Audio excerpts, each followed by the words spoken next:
सितंबर 2025। नेपाल की सड़कों पर वो नजारा था जिसने पूरी दुनिया को हिला दिया। हजारों युवा संसद की ओर मार्च कर रहे थे, हाथों में झंडे, सीने में आग और आंखों में उम्मीद। गोलियों की आवाज, धुआं और टूटती बैरिकेड्स। ये सिर्फ एक प्रदर्शन नहीं था, ये था नेपाल का जेन-जेड आंदोलन जिसने प्रधानमंत्री को झुकने पर मजबूर कर दिया। लेकिन सवाल यह है, आखिर ऐसी कौन सी चिंगारी थी जिसने युवाओं को आग बना दिया? कहानी की शुरुआत अचानक हुए एक फैसले से हुई। नेपाल सरकार ने एक झटके में फेसबुक, इंस्टाग्राम, यूट्यूब, व्हाट्सएप और एक्स पर बैन लगा दिया। सरकार बोली, फेक अकाउंट्स और नफरत रोकनी है। लेकिन युवाओं ने पूछा, क्या हमारी आवाज भी फेक है? जिस सोशल मीडिया पर यह पीढ़ी जीती थी, जहां उनके सपने, दोस्ती और आवाज बसती थी, उसे छीन लेना उनकी आत्मा पर हमला था। और यही बनी उस आंदोलन की पहली चिंगारी। बैन सिर्फ शुरुआत थी, जल्दी ही गुस्सा लावा बनकर फूट पड़ा। जेन-जेड ने कहा, यह लड़ाई सिर्फ इंटरनेट की नहीं, हमारे भविष्य की है। नेपाल में 20% से ज्यादा युवा बेरोजगार हैं, सपनों की डिग्रियां हैं पर नौकरियां नहीं।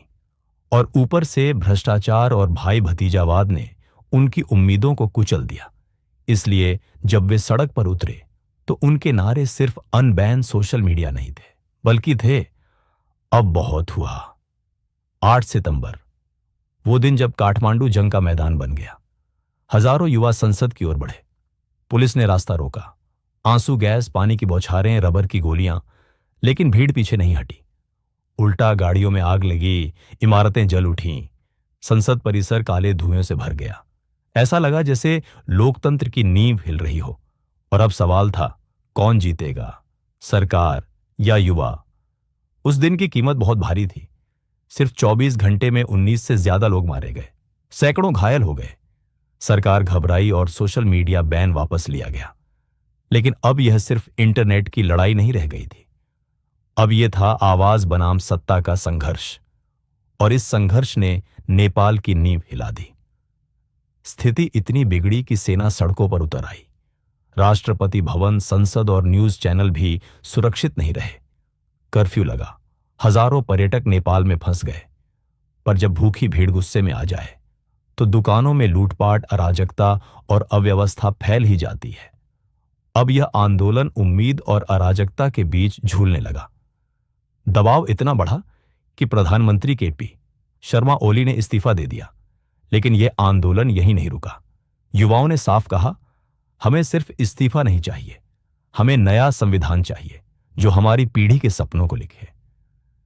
नेपाल का जेन-जेड आंदोलन अब इतिहास की किताबों में दर्ज हो चुका है।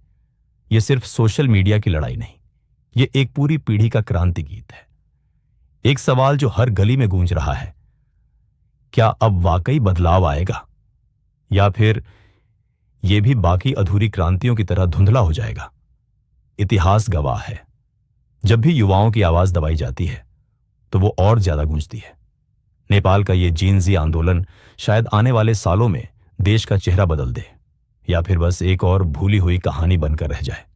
अब सवाल आपके लिए है, अगर आपके देश में ऐसा आंदोलन हो तो क्या आप सड़क पर उतरकर बदलाव की आवाज बनेंगे? अपनी राय हमें कमेंट में जरूर बताइए। अगर आपको ये कहानी सोचने पर मजबूर करती है तो वीडियो को लाइक और शेयर करें ताकि ज्यादा लोग इस बहस का हिस्सा बन सकें। और ऐसे ही गहरे विश्लेषण देखने के लिए चैनल को सब्सक्राइब करना मत भूलिए।